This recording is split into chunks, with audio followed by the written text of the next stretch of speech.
Good evening, welcome to left and right.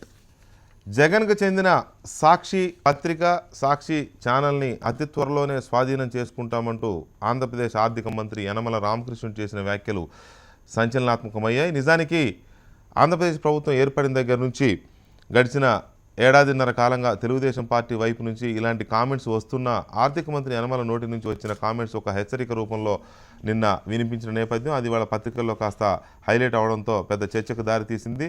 మరోవైపు వైఎస్ఆర్ కాంగ్రెస్ పార్టీలో కూడా ఈ చర్చ జరుగుతున్న నేపథ్యంలో అసలు ఎలా జరగబోతోంది, ఇది స్పెషల్ కోర్టులు పెట్టింది ఖచ్చితంగా జగన్ ఆస్తును దృష్టిలో పెట్టుకునే అసెంబ్లీలో చట్టం చేయడం, దానికి రాష్ట్రపతి ఆమోదముద్ర పడడం కూడా పాక్షికంగా జగన్మోహన్ రెడ్డికి సంబంధించిన ఆస్తులను ఈడీ అటాచ్ చేయబడిన ఆస్తుల్ని రాష్ట్ర ప్రభుత్వం స్వాధీనం చేసుకోవాలనే ఉద్దేశంతోనే స్పెషల్ కోర్టులు పెడుతున్నారనేది కూడా వాస్తవం. అయితే ఈ స్పెషల్ కోర్టులు ఎప్పటి నుంచి పనిచేయడం ప్రారంభించబోతున్నాయి, యనమల రామకృష్ణుడు ఏ ఉద్దేశంతో కొద్ది రోజుల్లోనే అని అన్నారు అని అంటే దానికి సంబంధించిన రంగం సిద్ధమైందా, ఇప్పటికే స్పెషల్ కోర్టుకు సంబంధించిన ఏర్పాటుకు సంబంధించిన జీవో రాష్ట్ర ప్రభుత్వం విడుదల చేసిన ఆ జీవోని ఇంకా బహిర్గతపరచలేదు. సో వీరన్ని నేపథ్యంలో సాక్షి పత్రికను కానీ సాక్షి టీవీని కానీ జగన్కు సంబంధించిన ఆస్తులుగా చూడాలా లేక మీడియాగా చూడాలా అనేది కూడా ఇప్పుడు అందరి ముందున్న ప్రశ్న. ఇదే ఇవాళ లెఫ్ట్ అండ్ రైట్.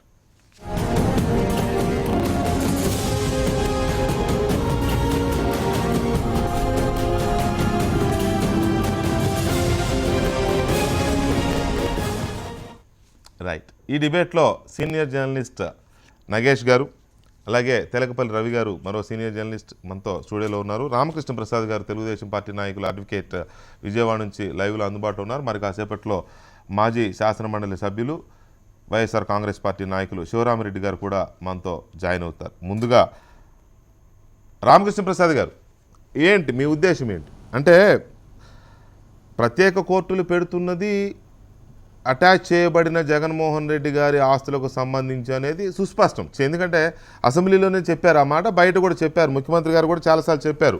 అటాచ్ చేయబడిన ఆస్తులు అలాగే ఉంటే నిరర్థకంగా ఉంటాయి కాబట్టి వీలైనంత తొందరగా వాటిని స్వాధీనం చేసుకుని రాష్ట్రాభివృద్ధికి ఏదో చేస్తామని చెప్పారు. సరే, అది ఇట్స్ డెఫినెట్ మ్యాటర్ అనుకోండి. స్పెషల్ కోర్టుల ఏర్పాటుకి రాష్ట్రపతి ఆమోదముద్ర ఏర్పాటైంది, ఆమోదముద్ర లభించింది. మాకున్న సమాచారం ప్రకారం జీవో కూడా ఇష్యూ అయింది, బట్ ఆ జీవో ఇంకా పబ్లిక్ డొమైన్లోకి రాలేదు. ఈ పరిస్థితుల్లో యనమల రామకృష్ణుడు గారు చేసిన కామెంట్స్కి ప్రయారిటీ వచ్చింది. ఎన్ని రోజుల్లోపు చేయాలనుకుంటున్నారు, చేయడానికి మీకున్న ప్రాతిపదిక ఏంటి, దీనికి సంబంధించి ఏమైనా ఒక యాక్షన్ ప్లాన్ తీసుకున్నారా? నమస్తే వెంకటకృష్ణ గారు, అక్కడున్న పెద్దలు వారికి కూడా. ఈరోజు 2015 సెప్టెంబర్ 3వ తారీఖునే ఈ ఏపీ స్పెషల్ కోర్ట్స్ 2015 బిల్లుని ఆంధ్రప్రదేశ్ ప్రభుత్వం తీసుకురావడం జరిగింది. ఇది రాష్ట్రపతి గారు కూడా ఆమోదముద్ర వేయటం జరిగింది. దీనిలో ప్రధాన ఉద్దేశం ఒక నిర్దిష్టమైనటువంటి కాల పరిమితికి లోబడి అవినీతికి సంబంధించిన అక్రమాస్తులకు సంబంధించినటువంటి వాటిని వెంటనే త్వరితగతిన తేల్చాలి అనేది ఒకటి. అంటే నిర్దిష్ట కాల పరిమితి ఉండాలనేది ఆ బిల్లులో ప్రధానమైనటువంటి అంశం.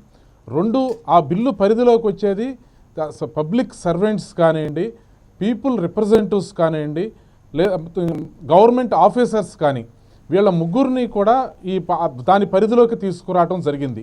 ఇది ప్రభుత్వంలో తెలుగుదేశం పార్టీ అధికారంలోకి రావటానికి ముందే అక్రమ అయినటువంటి అవినీతిపరమైనటువంటి ఆస్తులకి సంబంధించి ఎవరైతే అర్జించారో వాటన్నిటినీ కూడా ప్రజోపకరమైనటువంటి వాటికి ఉపయోగిస్తాము అని చెప్పని ప్రజలకి స్పష్టమైనటువంటి హామీ ఇవ్వటం జరిగింది.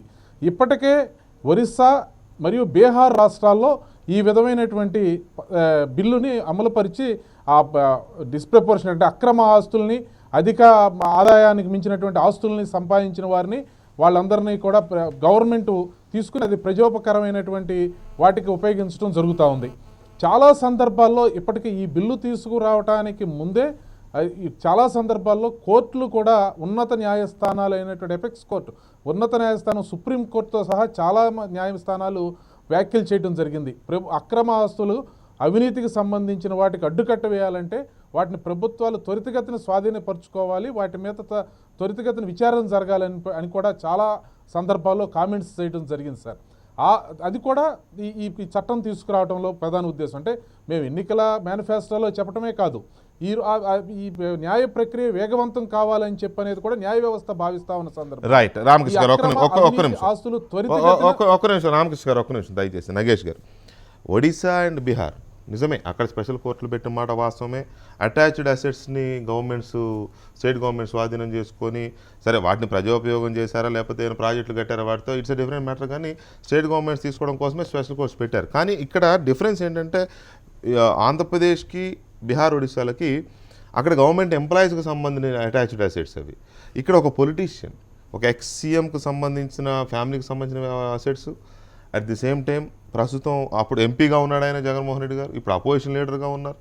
సరే మధ్యలో జైలుకి వెళ్ళడం కేసులు ఇవన్నీ జరుగుతున్నప్పటికీ ఒక పొలిటీషియన్కి సంబంధించి ఒక పవర్ఫుల్ అంటే ఒక ఆంధ్రప్రదేశ్ రాష్ట్రంలో ఒక బలమైన ప్రతిపక్షంగా ఉన్న పార్టీకి సంబంధించిన అధ్యక్షుడికి సంబంధించిన కేసు ఇది. సో ఇది పొలిటికల్ వార్గా మారే అవకాశం అయితే ఖచ్చితంగా ఉంది. సో దీన్ని మిమ్మల్ని అనలైజ్ చేయమంటే ఈ అటాచ్మెంట్ ఆస్తుల్ని రాష్ట్ర ప్రభుత్వం స్వాధీనం చేసుకోవడం అనే ఒక ప్రక్రియని మనం ఎలా చూడాలి? లేదు, ఫస్ట్ ఆఫ్ ఆల్ ఏమిటంటే అస్సలు ఈ జగన్మోహన్ రెడ్డికి అసాక్షితో డైరెక్ట్గా లీగల్గా సంబంధం లేదు. He is not a member of the board of directors, number 1. Number 2 ఏమిటంటే నో మ్యాటర్. సో నో అంటే the other board of Jagan బాధపడాల్సిన అవసరం లేదు. జగన్ అంటే నేను ఇప్పుడు ఏమిటంటే నేనేమంటున్నానంటే ఇది పత్రికా స్వేచ్ఛకి డెఫినెట్లీ ఒక భంగం. ఒక ఏంటంటే దాంట్లో 2 మాటలు మాట్లాడుతున్నారు. ఒక పక్క ఫస్ట్ ఏమో ఒరిస్సా బీహార్కి రావాలండి మనం. ఒరిస్సా బీహార్లో ఏంటంటే స్పష్టంగా చెప్పింది ఏంటంటే పబ్లిక్ సర్వెంట్స్ ఎవరైతే ఆస్తులు ఉన్నాయో అదేంటంటే ఈడీ దగ్గర కానీ వేరే వాళ్ళ దగ్గర కానీ కొన్ని వేల కోట్లు సంవత్సరాల తరబడి ఉండిపోతున్నాయి. సో అదేంటంటే పబ్లిక్ యూటిలిటీ కోసానికి చేయాలనేది. ఇప్పుడు ఇక్కడ మనకి దీనికి తేడా ఏమిటంటే ఒక న్యూస్ పేపర్ ఉంది. ఒక న్యూస్ పేపర్ని మీరు స్వాధీనం చేసేస్తామనంటే అది ఎట్లా? స్వాధీనం చేసి మీరు నడుపుతూ ఉంటారు. ఇంతకన్నా హాస్యాస్పదం అనేది ఇంకోటి ఏం లేదు. అంటే ప్రభుత్వం పత్రిక అంటే ఇదే స్టేట్మెంట్స్ వస్తున్నాయి. పత్రిక గవర్నమెంట్ నడుపుతుంది అనేది నడపాలంటే పత్రిక గవర్నమెంట్ నడపచ్చు. ఆల్రెడీ ఉంది కదండి, ఆంధ్రప్రదేశ్ మ్యాగజైన్ ఉంది కదా, అలాంటిది ఏదైనా నడుపుకోండి. కానీ పత్రిక మీరు నడుపుతారు, ఎవరు నడుపుతారండి పత్రిక? ఇప్పుడు యనమల రామకృష్ణుడు స్టేట్మెంట్ నేను కరెక్ట్గా చదివానంటే సత్యం ఎగ్జాంపుల్ ఇస్తున్నారు. సత్యం ఎగ్జాంపుల్కి సాక్షికి తేడా లేదండి. సత్యం ఏంటంటే ఒక టెక్నాలజీ కంపెనీ, టెక్నాలజీ కంపెనీ ఇంకో టెక్నాలజీ కంపెనీకి ఇచ్చారు. ఇక్కడ ఏం చేస్తారు మీరు? అసలు ఎవరికి ఇస్తారు? తెలుగుదేశం నాయకులు ఎవరు నడుపుతారా? ప్రభుత్వం నడుపుతుందా లేకపోతే ఇంకో యాజమాన్యం నడుపుతారా? మరి ఇలాగైతే కేసులు చూస్తే ఇంతకు ముందు కూడా ఇది మొదటిసారి పత్రికల మీద కేసు రాలేదు. ఇది ఇంతకు ముందు కూడా పత్రికల మీద కేసులు వచ్చాయి. ఆ కేసులు ఇప్పుడు ఏం పరిస్థితి ఎగ్జామిన్ చేయాలి? వాళ్ళ మీద కూడా మరి వాళ్ళ ఆస్తులు కూడా స్వాధీనం చేస్తారా? డెఫినెట్ గా అలాగే చూడాలి. ఇది ఏ కేసునైనా అలాగే చూడాలి. ఇక్కడ మన ముందున్న పెద్ద క్వశ్చన్ ఏంటంటే ఇది జగన్ ఆస్తిగా చూడాలా మీడియాగా చూడాలా అనేదే పెద్ద క్వశ్చన్. మీడియాగా చూస్తే మనం మామూలుగా మాట్లాడినప్పుడు ఎప్పుడు కానీ లాగానే ఇప్పుడు మీరు అన్నట్టుగానే మీడియా స్వేచ్ఛ పత్రికా స్వేచ్ఛ ఇవన్నీ ఫ్రంట్ లైన్లోకి వస్తాయి. లేదు జగన్కి సంబంధించిన అసెట్స్ లేకపోతే జగన్మోహన్ రెడ్డి ఫ్యామిలీకి జగతి పబ్లికేషన్ సంబంధించిన అసెట్స్లో ఫార్మాస్యూటికల్ కంపెనీలు కొన్ని అరవిందో ఫార్మానో లేకపోతే ఇంకెవరో కొన్ని పెట్టారు కదా ఇన్వెస్ట్మెంట్స్. సో దాన్ని ఒక అసెట్గా చూసినప్పుడు దాన్ని ఒక అసెట్గానే చూడాల్సి వస్తుంది, మీడియాగా కాకుండా. సో ఏంటనేదే ఇప్పుడు మన ముందున్న పెద్ద క్వశ్చన్. సొసైటీ చూడాల్సింది. ఒక్క నిమిషం సార్, రామకృష్ణ మీ దగ్గరికి వస్తాను. అదే ఒక చిన్న పాయింట్ అండి. ఏంటంటే యనమల రామకృష్ణుడు గారు ఆయన రాజకీయ నాయకుడే కాకుండా ఆయన 35 ఏళ్ళ నుంచి అనుభవం ఉన్నవాళ్ళు రాజకీయాల్లో. ఆయన లా చదువుకున్న పోస్ట్ గ్రాడ్యుయేట్ కూడాను. ఇక్కడ ఒకటి ఉందండి, ఆయన లీగాలిటీ ఎంతైనా మాట్లాడచ్చు మన తెలుగుదేశం నాయకులు కూడా. బట్ ఇక్కడ మొరాలిటీ ఒకటి ఉంది కదండి. ఒక పత్రిక ఏమంటున్నారు? పత్రిక ఇష్టం వచ్చినట్టుగా మమ్మల్ని విమర్శ చేస్తున్నారు, కానీ ఈ పత్రిక మేము స్వాధీనం చేస్తాం, ఇలా విచ్చలవిడిగా రాయడానికి వీలు లేదండి.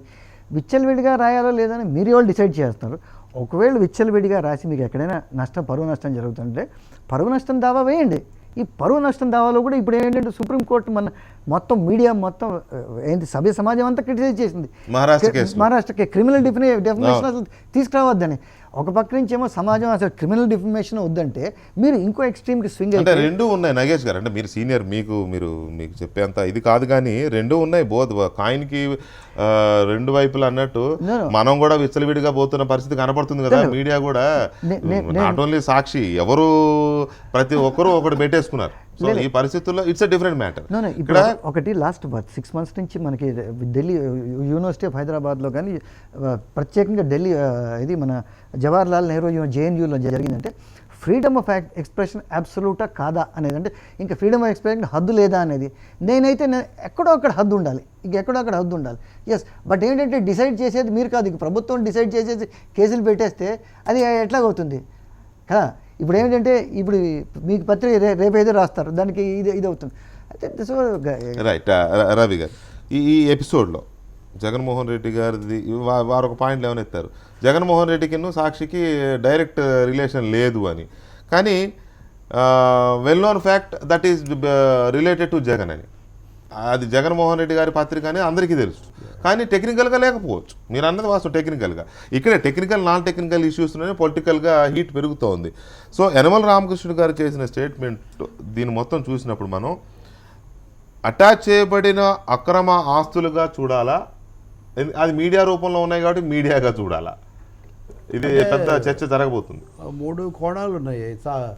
నగేష్ గారు అన్నట్టుగా లీగాలిటీ ఒకటి, మొరాలిటీ ఒకటి, ఈ రెండింటిని మించిన సెగాసిటీ ఒకటి ఉంది. అంటే విఘ్నతకు సంబంధించిన సమస్య ఒకటి వస్తుంది, విచక్షణకు సంబంధించిన సమస్య.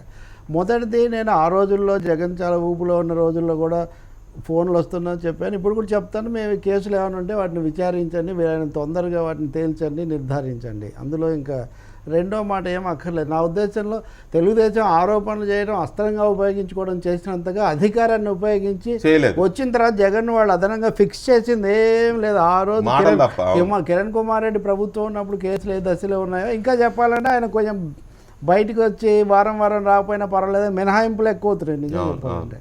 కాబట్టి తెలుగుదేశం అధికారాన్ని ఉపయోగించి ఏం చేసిందో మనకు తెలియదు. చేయండి అనే నేను చెప్తాను, చేయండి, మీరు విచారించండి, ప్రజాధనం ఎక్కడ దారి తప్పిందని ఉన్నా చేయండి మీరు. ఇక రెండో అంశం ఏమిటంటే లీగాలిటీకి సంబంధించింది. వీళ్ళు ప్రత్యేక కోర్టుల చట్టం తెచ్చారు. అది ఎందుకు తెచ్చారు అంటే, ఈ ఎన్ఫోర్స్మెంట్ డైరెక్టరేట్ స్వాధీనం చేసుకునే ఆస్తులన్నీ రాష్ట్ర ప్రభుత్వ పరిధిలోవి రాష్ట్ర ప్రభుత్వానికే చెందుతాయి కాబట్టి అవి మేమే తీసుకుంటే సరిపోతుంది అని. రెండో, చాలా సందర్భాల్లో అవినీతి పరుల మీద దాడులు ఇవి జరుగుతున్నాయి, కానీ ఆ ఆస్తులు నిరుపయోగ ఆస్తులు అక్కడ పడున్నాయి, ప్రజలకు ఉపయోగపడడం లేదు. ఇది కాబట్టి అయితే ఇక్కడ సమస్య అటాచ్మెంట్ వేరు, కన్ఫిస్కేషన్ వేరు. అంటే అటాచ్మెంట్ అంటే కట్టడి చేయడం మాత్రమే, దానికి సంబంధించిన లావాదేవీలు మళ్ళీ జరగకుండా, బదలాయించకుండా, మార్చకుండా, ఇవన్నీ చేయకుండా కట్టడి, అది జప్తు కాదు, అది కన్ఫిస్కేట్ అటాచ్మెంట్ మాత్రమే. అంటే ప్రిమాఫీసీ ప్రాథమిక సాక్ష్యాధారాలు ఉన్నాయన్నప్పుడు విచారణ ప్రారంభించి ఇప్పుడున్న ఆస్తులు యథాతథ స్థితిలో ఉండాలి, ఇవి మారకూడదని చేసిన దాంట్లో ఇప్పటికే సాక్ష్యం చేశారు. సాక్షి జగన్ ఆస్తి కాదా ఈ మీమాంస ఇప్పుడు అనవసరం, ఎందుకంటే 2012లోనే మనమంతా పత్రికా స్వేచ్ఛ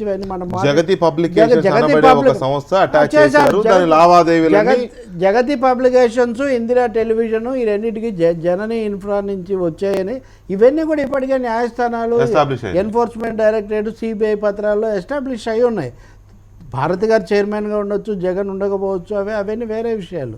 కాబట్టి అయితే కూడా దీనికి రెట్రాస్పెక్టివ్ ఎఫెక్ట్ ఉందా? అటాచ్మెంట్ అనేది దానికి అదే కన్ఫిస్కేషన్ అయిపోతుందా? మీ దగ్గర అటాచ్మెంట్ ఎందుకు? అటాచ్మెంట్ జీతాలు అక్కడి నుంచే ఇస్తున్నారు కదా ఇప్పటివరకు.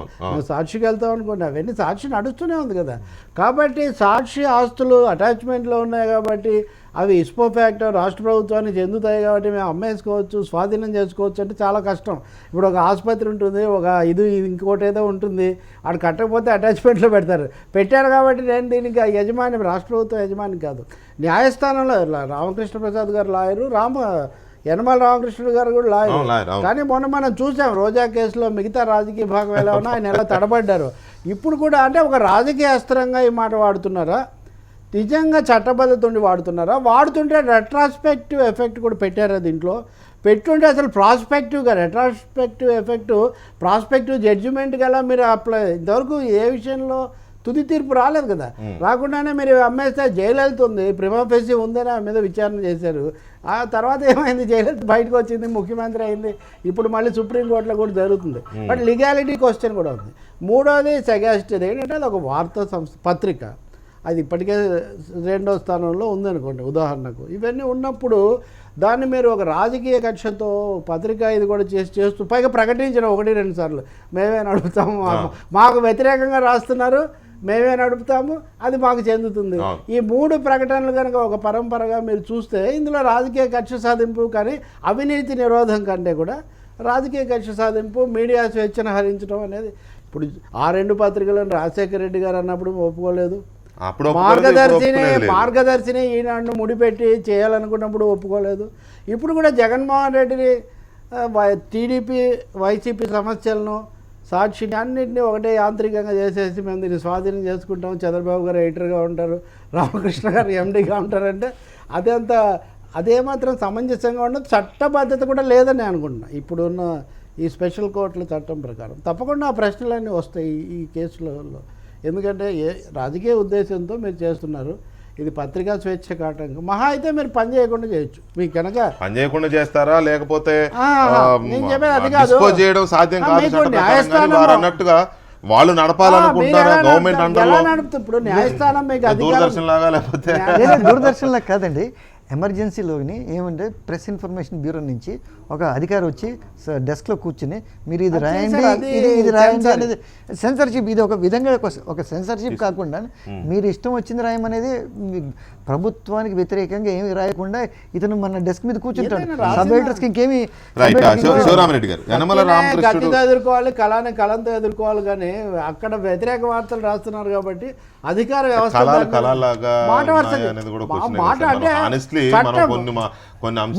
అది వేరే చట్టబద్ధమైన వ్యవహారం అంతే. మీరు వెళ్తే ఇది నేరం అవుతుంది దానికంటే కూడా, అంతే కదా. అవును, ఇప్పుడు ఒక తప్పును అంతకంటే పెద్ద తప్పుతో మీరు సరిచేయగలిగిన పరిస్థితి. రైట్. శివరామరెడ్డి గారు, నిజానికి తెలుగుదేశం పార్టీ ఆ మధ్యకాలంలో చాలా కిరణ్ కుమార్ రెడ్డి గారు ఉన్నప్పుడు వచ్చే స్టేట్మెంట్ అప్పుడు కూడా వచ్చాయి. కిరణ్ కుమార్ రెడ్డి గారు ఉన్నప్పుడు కూడా కాంగ్రెస్ పార్టీ వాళ్ళ ఇప్పుడు వైఎస్ఆర్ కాంగ్రెస్ పార్టీలో ఉన్న అప్పటి కాంగ్రెస్ నాయకులే ఓపెన్గానే మాట్లాడేవాళ్ళు. ఆ 2 స్వాధీనం చేసేసుకుంటాం, మాయేవి ఈడీ అటాచ్ చేసి తీసేసుకుంటామని అన్న నాయకులు ఇప్పుడు వైసీపీలో ఉన్నారు. పేర్లు మనం కొత్తగా చెప్పాల్సిన అవసరం లేదు, అదొక పాయింట్. ఇక్కడ యనమల రామకృష్ణుడు నిన్న చేసిన కామెంట్ చాలా సీరియస్ కామెంట్, చాలా అగ్రెసివ్గా మాట్లాడారు. వారం 10 రోజుల్లోనే అయిపోద్దన్న తరహాలో మాట్లాడారు. దీన్ని వైసీపీ ఎలా తీసుకుంటుంది? ఇప్పుడు మీరు బాగా ఆలోచన చేయండి. మీరు ఏదైతే వీళ్ళు యాక్ట్ చేశారో ఇప్పుడు ఆంధ్రప్రదేశ్లో స్పెషల్ కోర్ట్స్ కోసం, ఆ యాక్టే దీనికి వర్తించదు. ఆల్రెడీ కోర్టులో ఉండే ఎన్ఫోర్స్మెంట్ వాళ్ళు దీన్ని అటాచ్ చేసినారు, వాళ్ళ కంట్రోల్లో ఉంది. ఇప్పుడు ఈ సాక్షి ఏవైతే ప్రింటింగ్ ప్రెస్ ఇవన్నీ ఉన్నాయో ఆల్రెడీ అటాచ్మెంట్లో ఉన్నాయి అవి. ఇప్పుడు పెద్ద మన సార్ చెప్పినట్లు అటాచ్మెంట్ వేరు, జప్తులు వేరు. అటాచ్మెంట్ అంటే కేర్ టేకర్గా ఉండాల, అంతేగా దాన్ని రక్షించదని మేము అమ్ముకోకుండా, ఎవరికంటే ఎవరికి అమ్ముకోకుండా చూసుకో, ఇంతవరకే పనికి వస్తా. కానీ నేను ఎట్లా పెడితే అట్లా నడుపుతా, నాకు వ్యతిరేకంగా రాస్తారంటే మీరు 1000 కోట్లు 22 కోట్లు కమ్మినా ఏమి రాయకూడదు, మీదే కరెక్ట్. అదే 10 కోట్లు పోయేదాన్ని 22 కోట్లు కమ్మినారని రాయాలా. మీ స్కామ్లన్నీ బయటకు తీయడం పత్రికా దీనికి తప్ప. ఇప్పుడు 4 స్తంభాలు అంటారు, ఆ 4 స్తంభాల్లో ప్రెస్ కూడా ఒకటి. ప్రజాస్వామ్యాన్ని రక్షించే దాంట్లో దీని పాత్ర చాలా ఉంటుంది. అంటే మొదటి నుంచి అలాగే అనిపిస్తుందా, ఈ మధ్య అనిపిస్తుంది అలా మీకు? మొదటి ఎప్పుడే అదే చెప్తున్నాం కదా. ఏం ఈనాడు అంత రాసినా ఎప్పుడు రాజశేఖర రెడ్డి గారు ఏం మాట్లాడు, వాళ్ళు 1 సైడ్ రాస్తున్నారు అని చెప్పాడు. కానీ దాడులు చేయడానికి కానీ దాన్ని ఏ విధంగా ఇప్పుడు మార్గదర్శి మీద అంత కేసులైనా దాని మీద యాక్షన్ తీసుకోవాలని ఏ రోజు ఆలోచన చేయలేదు ఆయన.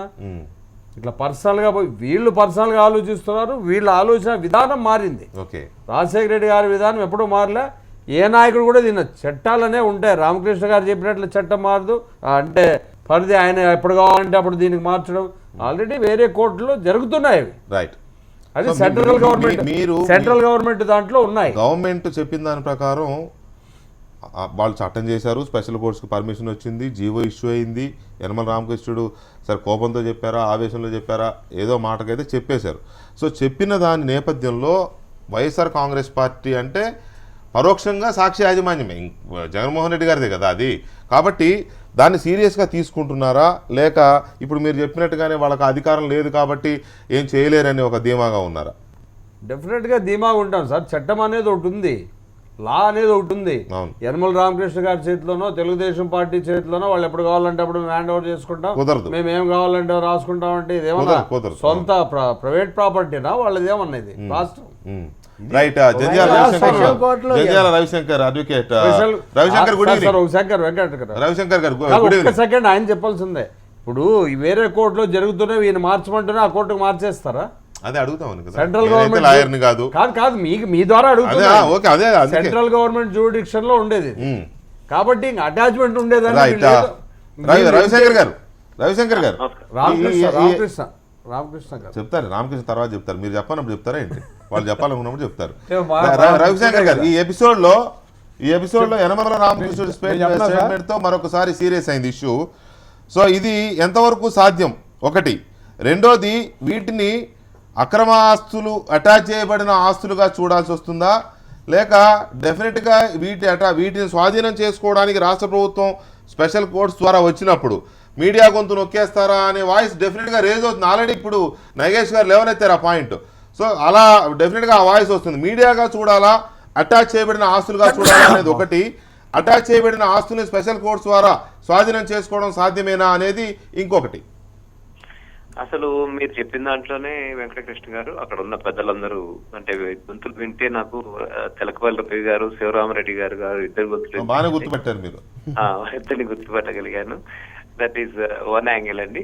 దాంట్లో ఏంటంటే స్పెషల్ కోర్ట్స్ యాక్ట్ అండి. అంటే మనకి ఇప్పుడు కేంద్ర ప్రభుత్వం ఇప్పటి వరకు కేంద్ర ప్రభుత్వం పరిధిలో ఈ కేసులు ఉన్నాయి. కేంద్ర ప్రభుత్వం పరిధిలో ఉన్న కేసులు ఆలస్యం అవుతున్నాయి. సిబిఐకి లేకపోతేనేమో వాళ్ళిద్దరి మధ్యలో కూడా మేము చేయాలా మీరు చేయాలా అని చెప్పి ఎన్ఫోర్స్మెంట్ డైరెక్టరేట్ మధ్యలో కూడా కొంత డిస్ప్యూట్ ఉంది. ఆ డిస్ప్యూట్ సత్యం రామలింగరాజు కేసులో కూడా మేము ఢిల్లీ తీసుకుపోతాం అని ఒకళ్ళు, ఇక్కడే చేస్తామని ఇంకోళ్ళు కూడా జరిగింది. స్పెషల్ కోర్ట్స్ యాక్ట్ ఈ కోర్ట్స్ ఎందుకు పెట్టారంటే ఇక్కడ మనకి ఆ కేసుల్ని ఇక్కడే డిసైడ్ సెంట్రల్ గవర్నమెంట్ పరిధిలో కనుక ఉంటే, ఒకవేళ కనుక ప్రాపర్టీ కనుక ఉంటే, ఏ ప్రాపర్టీ అయితే మనము అభియోగం ఇదంతా మన ప్రజలది, మన సొమ్ము, మన రాష్ట్రంది అని చెప్పి ఏదైతే ఉందో, అల్టిమేట్ గా కేసు అయిన తర్వాత ఇది దొంగ సొత్తు, ఇది అక్రమంగా ఆర్జించిన డబ్బు అని కనుక వస్తే దాన్ని తొందరగా అమ్మేసి రాష్ట్రంకి వాడటానికి వీలు లేకుండా పోతుంది కేంద్ర ప్రభుత్వం పరిధిలో ఉండటం వల్ల అనేది ప్రధానమైన దాని ప్రియాంబుల్ ఆ యాక్ట్ ది. దాన్ని వేగవంతం చేయడం కోసం ఈ కోర్టులు పెట్టారు. అంతేగాని ఈ కోర్టుని అడ్డం పెట్టుకుని మేమే చేసేస్తాం అనడానికి భూప్రపంచంలో ఎవరికి ఇది లేదు.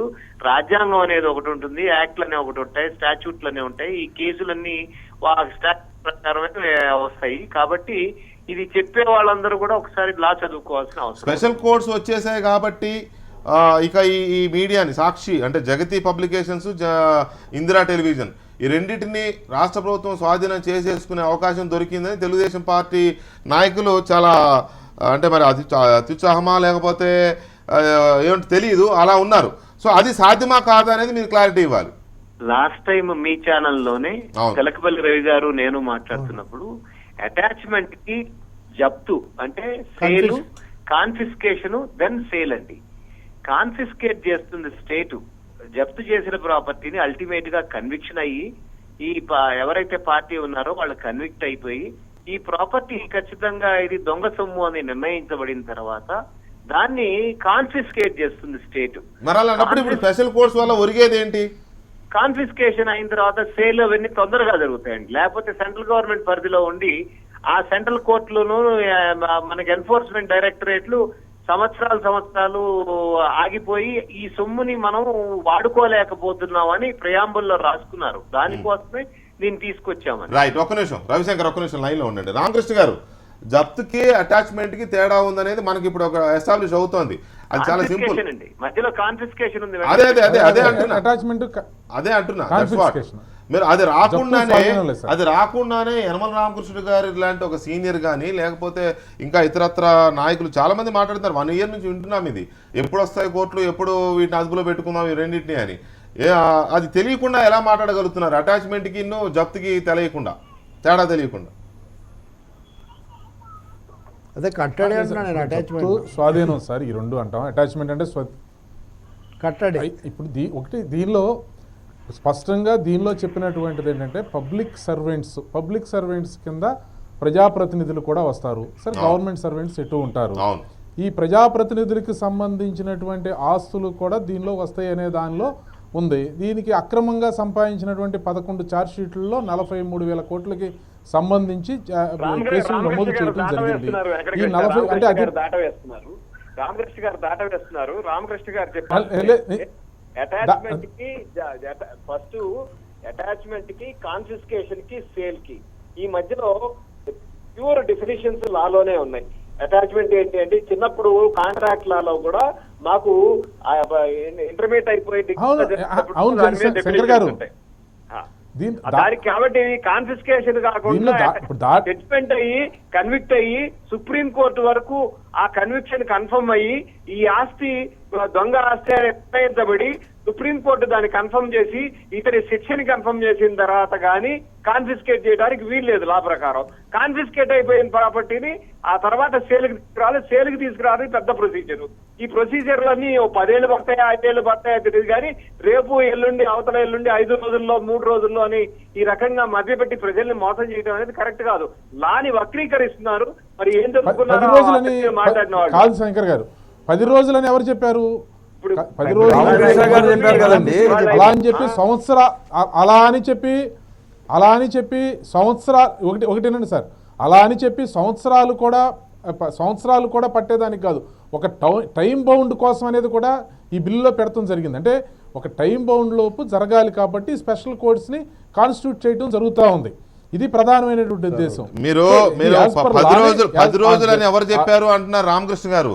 10 రోజులు కాదు, ఆయన ఏకంగా రేపో ఎల్లుండో అన్నారు. చెప్పారు రేపో ఎల్లుండో స్పెషల్ కోర్ట్స్కి మాకు అనుమతి వచ్చేసింది, రేపో ఎల్లుండో దాని అఫ్కోర్స్ రేపో ఎల్లుండో అని అంటే అది ఎంత దూరం హనుమంతుడి పెళ్లి రేపు అన్నట్టుగా ఉండొచ్చు, కూడా అది కూడా కలిగి ఉండొచ్చు.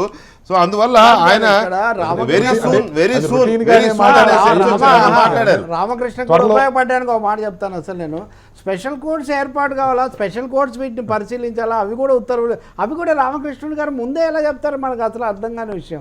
నిజంగా రేపో మాపో వెంటనే ఇంగ్లీష్ మీడియాలో కూడా వచ్చింది రామకృష్ణ, వచ్చింది నో డౌట్, అందులో సందేహం లేదు. ఇదంతా ఒకటి వాస్తవం, సాక్షి పత్రిక అంటే సాక్షి పత్రిక కానీ సాక్షి మీడియా ఓవరాల్ గా డెఫినెట్ గా యాంటీ గవర్నమెంట్ స్టాండ్ లోనే ఉంటుంది. వాళ్ళేమి మీకు బాకాలు వదడానికి వాళ్ళేమో మీడియా పెట్టుకోలేదు. ఆ రోజున పెట్టుకున్నది ఒక పర్పస్ తోనే, ఇప్పుడు పెట్టుకున్నది ఒక పర్పస్ తోనే. ఆ మాటకు వస్తే సాక్షి ఒకటే కాదు, చాలా మీడియా సంస్థలు అలాగే ఉన్నాయి. ఈ పరిస్థితుల్లో మాకు వ్యతిరేకంగా ఉంది కాబట్టి దాన్ని క్లోజ్ చేస్తామనేది ఉద్దేశమా, చట్ట ప్రకారం క్లోజ్ చేస్తామనేది ఉద్దేశమా అనేది ఇక్కడ తేలాల్సిన అంశం. రామకృష్ణ గారు, ప్రజోపయోగమా స్వప్రయోజనమా, రాజకీయ ప్రయోజనమా? దీనిలో వృత్తి చేసుకునే వాళ్ళు పాత్రికేయులు కానీ లేదంటే ఈ అడ్వకేట్స్లో మాత్రమే ఎక్కువ మంది ఏదో ఒక పార్టీకి ఎఫిలియేట్గా ఉంటారు సార్, ఏదో ఒక సిద్ధాంతం ప్రకారం నడుచుకునేటువంటి సందర్భం. అంటే ఇప్పుడు ఉదాహరణకి తెలకపల్లి రవి గారు, నగేష్ గారు, మీరు అందరూ కూడా రకరకాలైనటువంటి భావజాలంతో ఉన్నప్పటికీ కూడా పత్రిక దగ్గరికి వచ్చి పత్రికను నడుపుతున్నప్పుడు కానీ పత్రికల్లో వార్తలు రాసిన సందర్భాల్లో కానీ అక్కడ మీరెవరూ కూడా వ్యక్తిగతమైన రాగద్వేషాలకు దాన్ని అనుమతించలేదు. ఇక్కడ జరుగుతున్నది ఏమంటే, అంటే సాక్షి పత్రిక ఒక భావజాలాన్ని, అంటే కావాలని చెప్పని వ్యతిరేకత వేరు, వాస్తవాలను రాయటం వేరు. ఉదాహరణకి ఇది పత్రికలో వాళ్ళు రాసింది ఏంటి, ఈ అమరావతిలో భూకుంభకోణాలు ఏదో జరిగిపోతా ఉన్నాయి అని చెప్పారు. అసెంబ్లీ సాక్షిగా ముఖ్యమంత్రి గారు మాట్లాడింది ఏంటి, మీరు ఒక్క ఆధారమైనా చెప్పితే నేను ఎమ్మటే ఇదే అసెంబ్లీలో మంత్రులు డిస్మిస్ చేస్తాను అని చెప్పడం జరిగింది స్పష్టంగా. అదే ప్రతిపక్ష నేత అక్కడ మాట్లాడలేకపోయారు కదా. అంటే అటువంటి అవాస్తవాలని వక్రీకరించి ఒక గందరగోళమైనటువంటి పరిస్థితులు సృష్టించడం ధర్మం కాదు. అదే సందర్భంలో ఎవరికైనా కూడా ప్రభుత్వానికైనా ఎవరికైనా కూడా చట్ట పరిధిలోనే ఉంటుంది, చట్ట పరిధిలోనే ఉంటుంది. కాబట్టి చట్టానికి లోబడి ఇప్పుడు వీళ్ళందరూ అనుకునేది వైసీపీ కానీ సంబంధించి కానీ ఇతరత్ర కానీ వాళ్ళు ఈ చట్ట పరిధిలోకి మేము వచ్చేసి మేమందరం కూడా దీనిలోకి వచ్చేస్తున్నాం మాకు కావాలని చెప్పి. రైట్, శివరామరెడ్డి గారు, మీడియా ఇప్పుడున్న పరిస్థితుల్లో రకరకాల డైమెన్షన్స్లో ఉంది. దాన్ని మనం పెద్దగా చర్చ అసలు ప్రజలకు బాగా తెలుసు ఏం జరుగుతుంది మీడియాలో, ఎవరు ఎలా ఉన్నారనేది బాగా తెలుసు ప్రజలకి. సో ఇక్కడ పీపుల్ వాయిస్గా ఉన్నంత కాలం ప్రభుత్వానికి వ్యతిరేకంగా ఉన్న పెద్దగా నష్టం లేదు. కానీ ఎప్పుడైతే పొలిటికల్ వాయిస్గా యాంటీ గవర్నమెంట్ స్టాండ్లోకి వెళ్ళినప్పుడు సమస్యలు వస్తాయి. సాక్షిని తెలుగుదేశం పార్టీ కానీ లేకపోతే అక్కడ ఉన్న ప్రభుత్వం కానీ పొలిటికల్ వాయిస్గా చూస్తోంది, వైఎస్ఆర్ కాంగ్రెస్ పార్టీ చేతిలో ఉన్న ఒక వాయిస్గా చూస్తోంది. అందుకని యాంటీ గవర్నమెంట్గా ఉంది తప్ప ప్రజల కోసం కాదు అనేది ఇప్పుడు వారి మాటలు అర్థమవుతున్నది. ఓవరాల్గా కూడా కొంత మనకి రాజకీయ పరంగా చూస్తే అలాగే కనిపిస్తుంది. సో ఆ ప్రయోజనాలతోనే ఆ రాజకీయ ఉద్దేశంతోనే వీలైనంత తొందరగా దీన్ని అదుపులోకి తీసుకోవాలి, మూసేయడమా లేకపోతే కంట్రోల్లో పెట్టుకోవడం అనే ఒక ఉత్సాహం కనపడతా ఉంది అక్కడ. అట్లా కాదండి, వాళ్ళు తీసుకోవాలా మా అదుపులో పెట్టుకోవాలా అనేది వాళ్ళ ప్రైవేట్ ప్రాపర్టీలు కాదు కదా. కోర్టులు, రాజ్యాంగాలు, చట్టాలు ఇవన్నీ ఎందుకున్నాయి చెప్పండి. ఇప్పుడు వీళ్ళు చేసిన చట్టం ప్రకారం, వీళ్ళు చేసిన యాక్ట్ ప్రకారం క్వశ్చనే లేదు, వీళ్ళ కంట్రోల్కి పోయే క్వశ్చనే లేదు. ఆల్రెడీ మీకు తెలుసు ఎవరు అటాచ్మెంట్లు ఏముందని ఇక్కడ ఉన్న పెద్దలు కాకుండా అందరికీ కూడా తెలుసు. ఈయన ఏదో ఇమ్మీడియట్గా కోర్టులు పెడుతూనే మా హ్యాండ్ ఓవర్. ఇప్పుడు లాస్ట్ ఫైనల్గా సుప్రీంకోర్టు రవి గారు చెప్పడం జరిగింది. ఇప్పుడు రజనీకాంత్ గారు ఏమని చెప్పారు, సుప్రీంకోర్టు వరకు ఫైనల్ అయ్యి ఇది అక్రమ ఆస్తులు సంపాదించారు, ఇది గవర్నమెంట్ అంటే అప్పుడు గవర్నమెంట్ హ్యాండ్ ఓవర్ చేసుకొని స్పీడప్ చేయడానికి ఉపయోగపడతాయని చెప్పే ఉద్దేశంతో అందరూ చెప్తున్నారు ఇప్పుడు పెట్టే కోర్టులు. అలాంటప్పుడు ఇంకా ఏమీ జరగకనే అప్పుడే రేపో మాపో మా కంట్రోల్ చేసుకుంటాం అనేది ఏముంది. ఇప్పుడు రామకృష్ణ గారు అడుగుతున్నారు, భూకుంభకోణం జరిగిపోయింది మాకు యాంటీగా రాస్తున్నారు అని. మరి ఎక్కడో ఉండే పయ్యావుల కేసు నేను రాజధానిలో భూమి కొన్నానంటాడు, దానికి సంబంధించి చాలా మంది భూములు కొన్నామంటారు. ఆ మాట కోసం అనంతపురం జిల్లా వాళ్ళు చాలా మంది బెంగళూరులో కొన్నారు, మరి దానికి ఏం చెప్తారు? అనంతపురం రాజధాని జిల్లా వాళ్ళు మొత్తం బెంగళూరులో కదా బెంగళూరు కాదు. వెంకట్ గారు మీరు ఆలోచన చెప్పండి. ఉంటాయండి, మరి బెంగళూరులో కొన్నప్పుడు విజయవాడలో కొట్టే తప్పేంటి? అవినీతి సొమ్ము అయితే ఆలోచించాలి. అవినీతి హానెస్ట్ అనేది కాదు ఇక్కడ పాయింట్. మీరు రాజధాని ఎక్కడ పెడతారంటే అక్కడ రాజధాని పెట్టే వరకు రేట్లు తక్కువ ఉంటాయి, పెట్టిన తర్వాత విపరీతమైన భూమి వస్తుంది. మీరు ఈ ముందే విషయం చెప్పింటే తర్వాత కూడా కొన్నారు. ఈ విషయాలు ముందే కాదు, ఈ విషయాలు దయచేసి రామకృష్ణ ఒక మాట, మళ్ళీ మీ రెండు పార్టీల యుద్ధంలోకి వెళ్ళిపోతాం నాకు ఇష్టం లేదు, అది నా ఉద్దేశం అది కాదు. పార్టీలు దానికి లేదు, నేను పార్టీకి వస్తాను కదా. ఆయన మీరు ఎందుకు సమాధానం చెప్పలేదు మీ నాయకుడు అంటే దానికి చెప్తున్నాను. మీరు అట్లా ఇవ్వడం వల్లనే వాళ్ళు మీకు కావాల్సిన వాళ్ళు వాళ్ళు కొనలేరు అని. ఇప్పుడు అంటున్నాడు కాదు మెడ్రాస్ లో మన జరిగింది ఎండోమెంట్ ల్యాండ్ అంత స్పీడ్ గా 50 కోట్లు 22 కోట్లకి 1000 కోట్లు పోయే ప్రాపర్టీని 22 కోట్లకి అమ్మాల్సిన పని ఏముందండి. మేము 1000 కోట్లు అన్నాము, కనీసం 500 crores అని ఉంటుంది కదా. మరి దాన్ని నువ్వు అంత చెన్నైలో అంత ఇమ్మీడియట్గా 50 కోట్లు కూడా ఎవరు రావడం లేదంటే 22 కోట్లు తగ్గించాల్సిన అవసరం ఏమొచ్చింది? ఎండోమెంట్ ల్యాండ్స్ అమ్మాలంటే చాలా రిస్ట్రిక్షన్స్ ఉంటాయి. ఈ మొత్తం వ్యవహారం అసలు భూములకు సంబంధించి ఎవరి దగ్గర నేర్చుకుంటున్నారో అర్థం కావట్లేదు మాకు. ఎందుకంటే మేము అన్ని దాదాపు 20 సంవత్సరాల నుంచి చూస్తున్నాం కదా, ఎవరి దగ్గర నేర్చుకుంటున్నారో భూముల ఆధారంగా రాజకీయం చేయడం అనేది మాకు అర్థం కావట్లేదు. ఫస్ట్ అది మీరు కూడా సమాధానం చెప్పాల్సిన పరిస్థితి ఉంటుంది. ఒక్క నిమిషం రవి, దయచేసి కొంచెం తీసుకుంటా. కాదుగా ఒక మాట వినండి రవి ఒక మాట వినండి.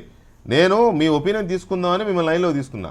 దయచేసి ఇక్కడ మిక్స్డ్ ఒపీనియన్ వస్తుంది కదా, ఒక్క నిమిషం కొంచెం ఓపిక పట్టండి ప్లీజ్ కోఆపరేట్. ఇక్కడ నాగేష్ గారు, ఇప్పుడు అది ఒక గవర్నమెంట్ సర్వెంట్ అటాచ్డ్ ప్రాపర్టీనైనా ఇంకోటైనా తీసుకోవడానికి ఒడిశాలో కానీ బీహార్లో కానీ కోర్టులు పెట్టారు, జరిగినాయి. అక్కడ అటాచ్ చేసిన ఆస్తుల్ని ప్రభుత్వం తన గుప్పిట్లో పెట్టుకుంది. అమ్మడానికి లేదు కానీ అవి మళ్ళీ మిస్యూజ్ అవ్వకుండా లేకపోతే ఇంకోటి అవ్వకుండా ప్రభుత్వాలు గుప్పిట్లో పెట్టుకున్నాయి అక్కడ ఒరిస్సా అండ్ బీహార్. మరి ఇక్కడ అది మీడియా కాబట్టి మనం నో అందామా? అది కేవలం అది మీడియా కాబట్టి మీరు దాన్ని టచ్ చేయొద్దు అందామా? లేకపోతే అది అటాచ్డ్ ప్రాపర్టీ కాబట్టి అమ్మొద్దు, డెఫినెట్గా అమ్మే అధికారం తెలుగుదేశం ప్రభుత్వం కాదు, అక్కడ బ్రహ్మదేవుడు వచ్చి ప్రభుత్వంలో కూర్చున్నా సరే అమ్మడానికి వీల్లేదు ఆయన అన్నట్టు చట్ట ప్రకారం. మీడియా కాబట్టి మీ చేతిలోకి తీసుకోవద్దు, దాన్ని అలాగే వదిలేద్దామని అందామా? మీడియా కాబట్టి కొంచెం అడుగులు అంత తొందరపడకూడదు. ఇప్పుడు ఏంటంటే ఇది ఇప్పుడు అటాచ్డ్ ప్రాపర్టీ, మనం ఇప్పుడు చర్చించింది ఏంటంటే అటాచ్డ్ ప్రాపర్టీ అనేది దీనికి కన్ఫిస్కేషన్ కావాలి. కన్ఫిస్కేషన్ అయిన తర్వాత స్పెషల్ కోర్టుకి వెళ్ళాలి. స్పెషల్ కోర్టులో సేల్ అయితే తర్వాత ఇది అవుతుంది. ఇప్పుడు ఏం లేదు, ఇది ఈ ప్రాసెస్ ఎక్కడ జరగకుండా మేము అమ్మి పారేస్తామనేది చెప్పడం అనేది ఇది చాలా తప్పు. ఇక్కడంటే మీడియా ఈజ్ నాట్ అబౌవ్ లా, అది మనం డెఫినెట్లీ చట్టానికి ఏమీ అతీతం కాదు. కానీ దీనికి ఏంటంటే అడుగు వేసే ముందు కొంచెం ఆలోచించాలి. ఇది ఒక్కటే అటాచ్ ప్రాపర్టీ కాదండి. ఒక ఇంగ్లీష్ పత్రిక హైదరాబాద్లో ఉంది, దాని ప్రాపర్టీస్ అంతా బ్యాంకులతో అటాచ్ అయిపోయి ఉన్నాయి. దాని పేరు ఇప్పుడు చెప్పడం అనవసరం. సో ఇప్పుడు ఏం చేస్తాం, దాన్ని ఏం చేస్తాం, ఇది చాలా పాపులర్ పేపర్, చాలా మంది చదువుతారు. నెంబర్ 1 పేపర్ ఈ హైదరాబాద్లో. దాన్ని ఇప్పుడేంటి కేంద్ర ప్రభుత్వం కానీ రాష్ట్ర ప్రభుత్వం కానీ దాన్ని జప్తు చేసేసి ఎవరికైనా అవి సరిగా లేకపోతే ప్రజలే మెల్లమెల్లగా వాటిని దూరం పెడతారు ఆటోమేటిక్. ఇప్పుడు let the law take its own course. మీరు తొందరపడి ఏమీ లేకుండా ఇది చేస్తే ప్రభుత్వానికి ఒక ఒక ఒక చెడ్డ పేరు వస్తుంది కదా. రైట్ రవి, ఇప్పుడు చెప్పండి రవిశంకర్. ఇప్పుడు 2 ప్రశ్నలు వస్తున్నాయి వెంకటేష్ గారు. దీంట్లో గతంలో సాక్షి టీవీని దీని ప్రాపర్టీస్ అటాచ్ చేసి రవిశంకర్ ఒక్క నిమిషం లైన్లో ఉండండి దయచేసి. ప్రొఫెసర్ నాగేశ్వర్ లైన్లో ఉన్నారు. నాగేశ్వర్ గారు గుడ్ ఈవినింగ్ అండి. గుడ్ ఈవినింగ్ అండి. నాగేశ్వర్ గారు, ఇక్కడ స్పెషల్ కోడ్స్ వచ్చేసాయి, మాకు పర్మిషన్ వచ్చింది కాబట్టి రేపో ఎల్లుండో సాక్షి టీవీ సాక్షి పేపర్ని మేము స్వాధీనం చేసుకుంటామని యనమల రామకృష్ణ గారు నిన్న చేసిన కామెంట్స్ తొందరపడి చేసిన కామెంట్సా లేకపోతే దానికి అవకాశం ఉందనుకోవాలా అనేది ఒకటైతే, వీటిని అటాచ్డ్ ఆస్తులుగానే చూడాలా మీడియాగా చూడాలా అనేది కూడా ఇప్పుడు పెద్ద ప్రశ్న. మామూలుగా ఎవరో ఒక వ్యక్తికి సంబంధించిన ఆస్తులు అయితే బహుశా ఎవరు పట్టించుకోరు, అగ్రిగోల్డ్ లాగానో సత్యం కంప్యూటర్స్ లాగానో అయితే జనం పెద్దగా ఇదయ్యేవాళ్ళు కాదేమో. నాట్ ఓన్లీ జనం, ఇంటలెక్చువల్ కమ్యూనిటీ కూడా. ఇది మీడియా అయ్యేసరికి దాన్ని టచ్ చేస్తే మళ్ళీ మీడియాని టచ్ చేశారని ఒకటి వస్తుందేమో. సో మీ ఒపీనియన్ ఏంటి దీని మీద? అంటే ఒకటి, ఇప్పుడు స్పెషల్ కోర్ట్స్ కు పర్మిషన్ ఇచ్చారు తప్ప స్పెషల్ కోర్ట్స్ లో కేసులు డిసైడ్ చేసే అధికారం రాష్ట్ర ప్రభుత్వానికి యనమల రామకృష్ణ గారికి రాష్ట్రపతి ఇవ్వలేదు, కేంద్ర ప్రభుత్వం ఇవ్వలేదు. అందువల్ల అనుమతించింది స్పెషల్ కోర్టులకు మాత్రమే. కానీ స్పెషల్ కోర్టులు పెట్టి వాటిలో విచారణ జరగక ముందే తీర్పులు చెప్పే అధికారం రాజకీయ నాయకులకు ఉండదు. జ్యుడిషియరీ చేయాల్సిన పనిని ఎగ్జిక్యూటివ్ చేయకూడదు. యనమల రామకృష్ణ స్థాయిలో ఒక రాష్ట్ర కేబినెట్ మంత్రి అలా మాట్లాడడం ఇది ప్రియంప్టింగ్ ఇన్వెస్టిగేషన్, ప్రియంప్టింగ్ జడ్జ్మెంట్. రేపు కోర్టులు నిజంగానే జడ్జిమెంట్ ఇచ్చినప్పుడు జరగబోయే దాన్ని జడ్జిమెంట్ ఇచ్చినట్టుగా భ్రమపడి ఆ జడ్జిమెంట్ పైన జప్తు అయిపోయినట్టుగా భ్రమపడి వాటిని ప్రభుత్వమే నడిపిస్తున్నట్టుగా భ్రమపడితే చాలా పొరపాటు అవుతుంది. అందువల్ల చట్టం ఆంధ్రప్రదేశ్ లో చట్టం చేసి ప్రత్యేక కోర్టును ఏర్పాటు చేస్తున్నారు తప్ప సాక్షి జప్తు చట్టం అనే చట్టం ఏం చేయలేదు కదా. అదే మొదటి పని. ఇక రెండవది, ఒకవేళ నిజంగానే జప్తు ఇప్పటి వరకు ఈ ఎన్ఫోర్స్మెంట్ డైరెక్టరేట్ సాక్షి టీవీని కానీ పేపర్ని కానీ జప్తు చేయలేదు. అందువల్ల జప్తు చేయని ఆస్తుల గురించి స్పెషల్ కోర్టులో తీర్పులు చెప్పినట్లుగా భావించి మేము స్వాధీనం చేసుకుంటాం అనడానికి అవకాశం లేదు. జప్తు చేసిన ఆస్తుల స్వాధీనం గురించి ఎవరైనా చేసిపెట్టచ్చేమో కానీ రిమోట్ అయినా జప్తు చేయని ఆస్తులపైన రిమోట్ చేసిపెట్టడానికి అవకాశం లేదు. ఎందుకంటే ఇప్పుడు ఉదాహరణకు జగన్మోహన్ రెడ్డి రేపు నిజంగానే నేరస్తులని రుజువైతే రుజువైనా కూడా ఏ ఆస్తులు జప్తు చేయాలి, ఆ జప్తు చేసిన ఆస్తులు ఏం చేయాలనేది కోర్టులు డిసైడ్ చేస్తాయి. అది యనమల రామకృష్ణ డిసైడ్ చేయడం. రేపు సాక్షి నిజంగానే ఆ వాదన గురించి అనుకుందాం మనం. కోర్టులో డిసైడ్ చేస్తే సాక్షి టీవీ కూడా అక్రమాస్తుల్లో బాగానే డిసైడ్ చేస్తారు మళ్ళీ. అప్పుడు ఆ ఆస్తులు అమ్మకానికి పెట్టి ఆ డబ్బులు ప్రభుత్వానికి వస్తాయేమో కానీ సాక్షి పేపర్ సాక్షి టీవీ నడిపే అధికారం ప్రభుత్వానికి ఉండదు. అప్పుడు కూడా ప్రభుత్వాలు జగన్మోహన్ ఎక్కడైనా ఒక కేసులో శిక్ష పడిన ఆస్తులను స్వాధీనం చేసుకోవడం వేరు, ఆస్తులను నడపడం వేరు. రెండింటి మధ్య తేడా ఉంది. స్వాధీనం చేసుకోవడం హక్కున్న ప్రభుత్వానికి వాటిని నడిపే హక్కుల వ్యాపారం కూడా చేస్తారా? ఇప్పుడు విజయ్ మాల్యా ఆస్తులు స్వాధీనం చేసుకుందాం కొన్ని state bank of India. State bank of India liquor అమ్ముతారా? స్టేట్ బ్యాంక్ ఆఫ్ ఇండియా విమానాలు అట్టిస్తున్నా? స్టేట్ బ్యాంక్ ఆఫ్ ఇండియా ఆ పనులు చేయదు, లేదు కేంద్ర ప్రభుత్వం ఆ పనులు చేయదు. అందువల్ల ఇది ఒక పొలిటికల్ స్టేట్మెంట్ తప్ప ఇందులో స్వాధీనం గురించి ఏమీ లేదు. ఇదంతా రాజకీయ స్వాధీనం సంబంధించినటువంటి అంశం. Right, thank you very much Nageswar గారు. Thank you. Ravi please continue. ఇప్పుడు మన సోదరుడు రామకృష్ణ గారు మాట్లాడారు. సరే, రామకృష్ణ గారికి వారికి లా తెలిసినా కూడా ఆయన ఇన్కన్వీనియన్స్ ఆయనకు ఉంది. కాబట్టి ఇప్పుడు మన గతంలో చాలా కన్వీనియంట్ ఉన్నారు, రాజకీయాలు కూడా తెలుసు కదా, అందుకనే ప్లీజ్ కంటిన్యూ ప్లీజ్. గతంలో మన సాక్షి టీవీ ప్రాపర్టీస్ అటాచ్ చేయడానికి వెళ్ళినప్పుడు అకౌంట్స్ అటాచ్ చేశారు. ఆ అకౌంట్స్ లో కొన్ని కోట్ల రూపాయలు ఉన్నాయని వాటిని అటాచ్ చేస్తే ఇది ఆపరేషనల్ గా మాకు అవసరము, అందరికి పెన్షన్లు ఇచ్చుకోవాలి, శాలరీలు ఇచ్చుకోవాలి అంటే మీరు సపరేట్ అకౌంట్ ఓపెన్ చేసుకుని దాన్ని సపరేట్ అకౌంట్ లో వేసి శాలరీలు పే చేయమంది కోర్టు. మీ అందరూ మర్చిపోయారు. కాబట్టి దాంట్లో ఏంటంటే వీళ్ళు ఏ ఏ కంపెనీని వీళ్ళు ఇష్టం వచ్చినట్టు గుత్తాధిపత్యాలు ఎవరికి ఉండదు, కోర్టు మాత్రమే నిర్ణయిస్తుంది అల్టిమేట్ గా. రెండోది, ఇవాళ ఈ స్పెషల్ కోర్ట్స్ యాక్ట్ లో వచ్చినంత మాత్రాన ఇమీడియట్ గా ఏమీ హెవెన్స్ ఏమి పడిపోవట్లే. ఒకవేళ రామకృష్ణ గారు మాట్లాడిందే కరెక్ట్ అయితే ఇప్పుడు ప్రతి అడ్వకేట్ స్టేట్ కి అగేన్స్ట్ ఆర్గ్యూ చేస్తారు. స్టేట్ కి అగేన్స్ట్ ఆర్గ్యూ చేసి ప్రతివాడి పట్టాలు క్యాన్సిల్ చేస్తారా? మీరు స్టేట్ కి అగేన్స్ట్ గా మీకు అగేన్స్ట్ గా ఆర్గ్యూ చేస్తే మా పట్టాలని క్యాన్సిల్ చేస్తారా? అంటే ఒక మీడియా పేపర్ రాస్తే ఇప్పుడు అల్టిమేట్ గా ఏంటండి, మీడియా ప్రజాహితంగా రాస్తేనే వాళ్ళ పేపర్లు చదువుతారు ప్రజలు. ప్రభుత్వానికి బాగా ఊతుంటే చదవరు. కాదు కాదు రవిశంకర్ గారు, ఇక్కడ ఒక్క పాయింట్ ప్లీజ్, ఒక్క మాట. ఇప్పుడు ఇక్కడ అనేది ఏంటంటే నో, స్టేట్కి వ్యతిరేకంగా ఆర్గ్యూ చేస్తే పట్టాలు క్యాన్సిల్ చేయరు, క్లయింట్కి వ్యతిరేకంగా ఆర్గ్యూ చేస్తే అంటే ఏదైతే బేస్ అంటే ఏదైతే ఇది ఉందో అంటే డ్యూటీ ఆఫ్ ద జాబ్ అంటే ఇప్పుడు మనం చేయాల్సింది అది మన క్లయింట్కి వ్యతిరేకంగా చేసింది అంటే ఇక్కడ పాయింట్ వాళ్ళు అక్కడ ఇవ్వాల్సినటువంటి మెటీరియల్ ప్రజలకు ఏదైతే అందించాలో అది అందించకుండా చేసినప్పుడు నన్ను పూర్తి చేయండి. సోదరులు పట్టించుకున్నట్లేదు నా మాట. కాబట్టి ఎగ్జాంపుల్ చెప్తున్నా, ఆ విధంగా ఒక పేపరు మీకు అగేన్స్ట్ రాస్తే ఇమ్మీడియట్ గా చేయడానికి ఒకవేళ వాళ్ళు తప్పు ఇన్ఫర్మేషన్ ఇస్తే మీకు ప్రెస్ కౌన్సిల్ ఉంది. ప్రెస్ కౌన్సిల్ లో మీకు 50 లక్షల రూపాయల వరకు జరిమానా వేసే అధికారం ఉంది. ఒక మీడియా ఏదైనా చేస్తే 50 లక్షలు కాదు 50 కోట్ల జరిమానా వేసే అధికారం ఉంది.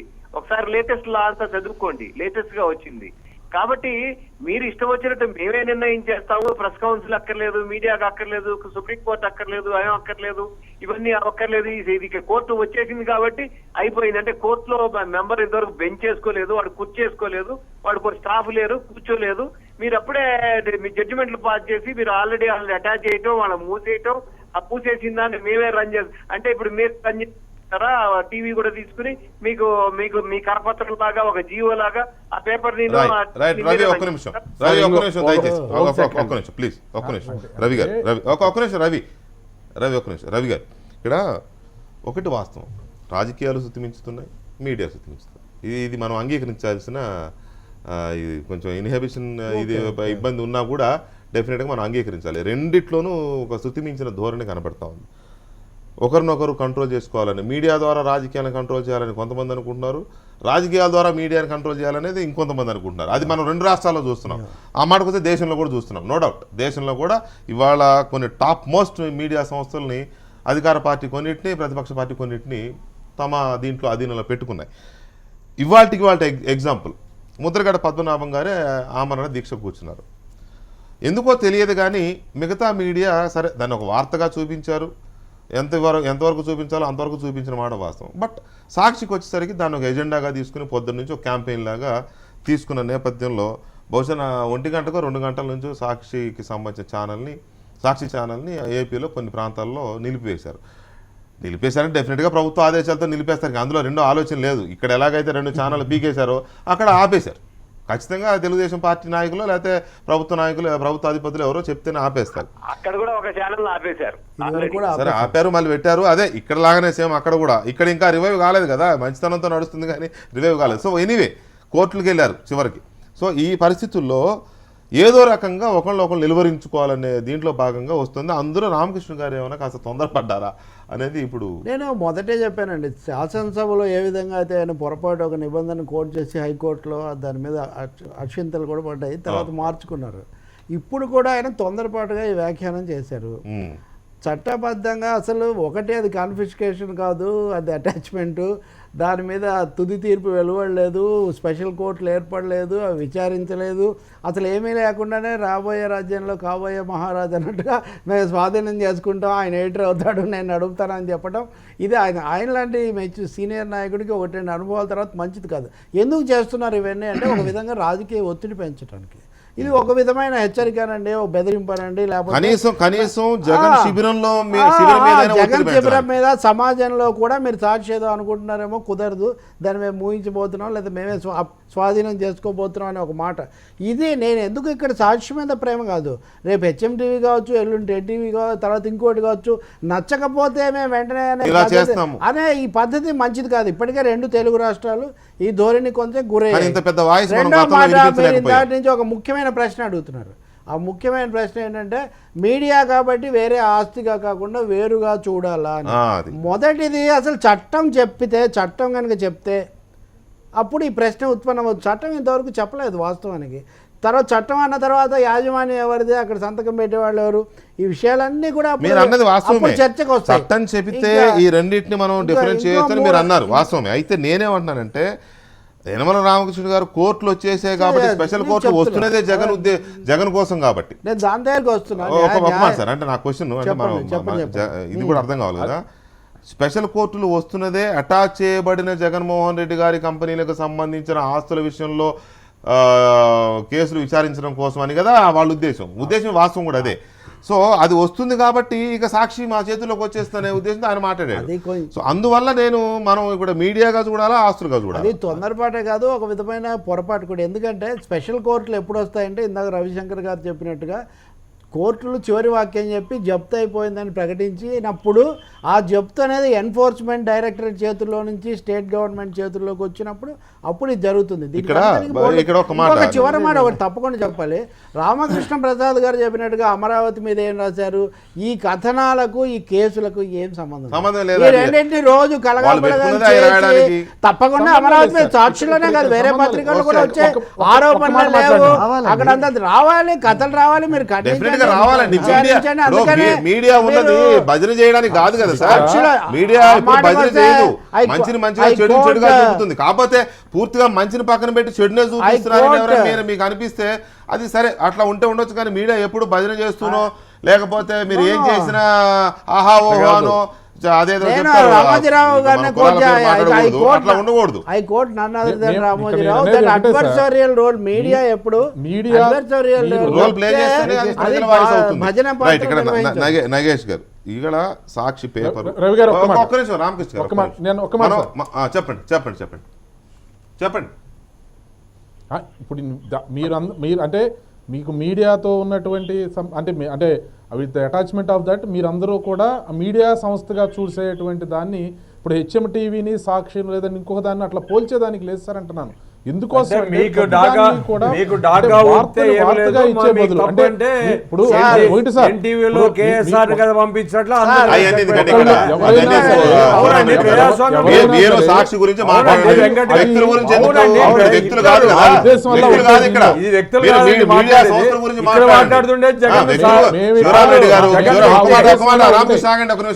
శివరామరెడ్డి గారు. మీరు ఈ మధ్య మొన్న కూడా ఒక ఛానల్లో మీ నాయకులు ఒకరు మాట్లాడుతుంటే చూసా. వ్యక్తులు కాదండి ఇక్కడ చర్చ. దయచేసి వద్దు.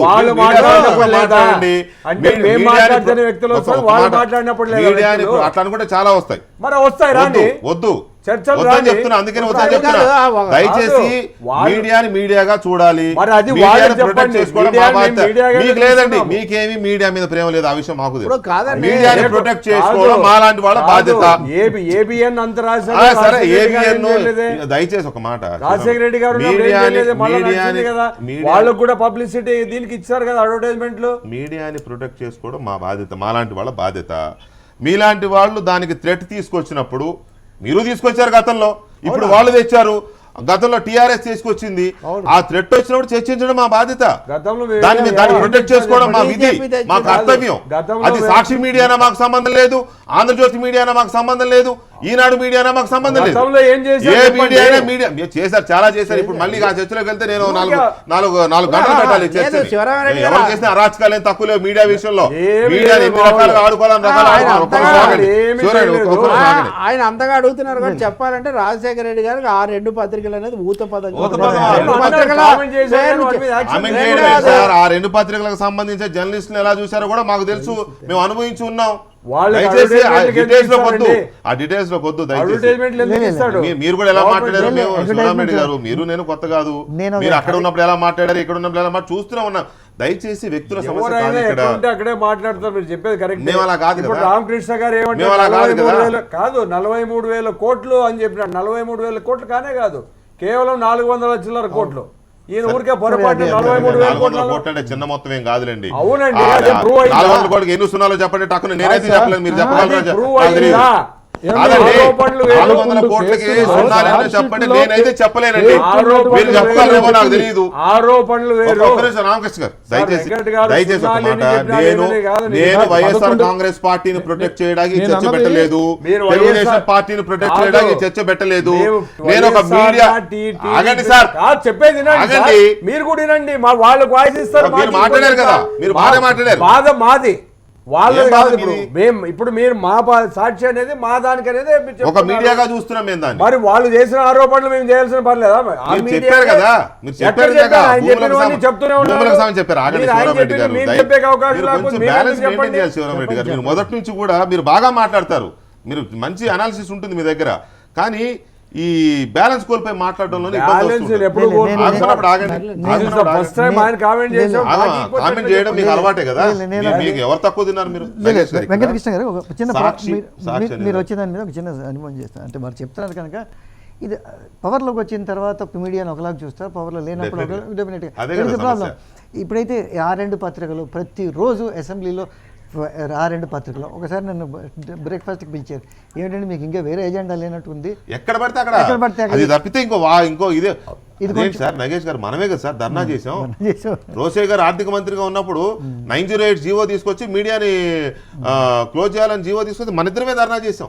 మీరు అప్పుడు మా ప్రెసిడెంట్ ఉన్నారు. సాధింపు చర్యలు చేయలేదు అని చెప్తున్నాను. జీవో తెచ్చారండి అంటే వీళ్ళ మాదిరి శివరామరెడ్డి టీవీలు బంద్ గారు చేయడము. ఎలా మాట్లాడుతున్నారు మీరు?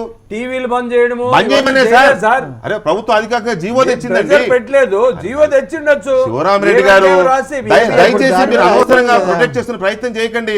జీవో తెచ్చారు, మేము గొడవ చేసిన తర్వాత రోషే గారు ఏమన్నారు తెలుసా? పరుగు పోతుంది ఇప్పుడు మాట్లాడుకుంటే, ఉత్తుత్తి జీవో అన్నాడు ఆయన. ఒక జీవో ప్రభుత్వం ఉత్తుత్తి జీవో తెస్తండి. మరి ఆయనకు తెలుసు రోషయ్య గారికి. మరి మీరు అప్పుడు అక్కడే ఉన్నారు కదా. రాజశేఖర రెడ్డి గారే. రాజశేఖర గారికి మన జీవో, రాజశేఖర గారు ఏమన్నారు అసెంబ్లీలో? జీవో ఎలా వచ్చిందని సంతకం చేయలేదన్నారు. రైట్ టు ఇన్ఫర్మేషన్ కింద జీవో కాపీ తీస్తే దాని మీద సంతకం ఉంది. రాజశేఖర గారు వైజాగ్ కలెక్టర్ ఇచ్చాడు, దాని మీద సంతకం ఉంది. దయచేసి ఒక్క నిమిషం ఆగండి ప్లీజ్, మై రిక్వెస్ట్. ఏదైనా తెలుగుదేశం దాన్ని అనుసరించొద్దని కోరుతున్నాం. ఫైనల్ గా కంక్లూజన్ కి ఇది సాక్షి స్వీట్స్, సాక్షి ఫుడ్స్, సాక్షి సిమెంట్స్ అని ఉంటే మన చర్చ ఒకలా ఉండేది. డెఫినెట్గా ఇది సాక్షి మీడియా కాబట్టి ఒకలా ఉంది. ఒకవేళ నిజంగానే రేపొద్దున స్పెషల్ కోర్టులో వచ్చి వాళ్ళు ఆశిస్తున్నట్టుగా, వాళ్ళు కోరుకుంటున్నట్టుగా, మనం కోరుకోవట్లే, వాళ్ళు కోరుకుంటున్నట్టుగా స్పెషల్ కోర్ట్స్ వచ్చిన తర్వాత ఈ అటాచ్మెంట్ కాస్త సేల్కో జప్తుగా వెళ్ళింది అనుకోండి, అప్పుడు ఎలా ఉంటుంది?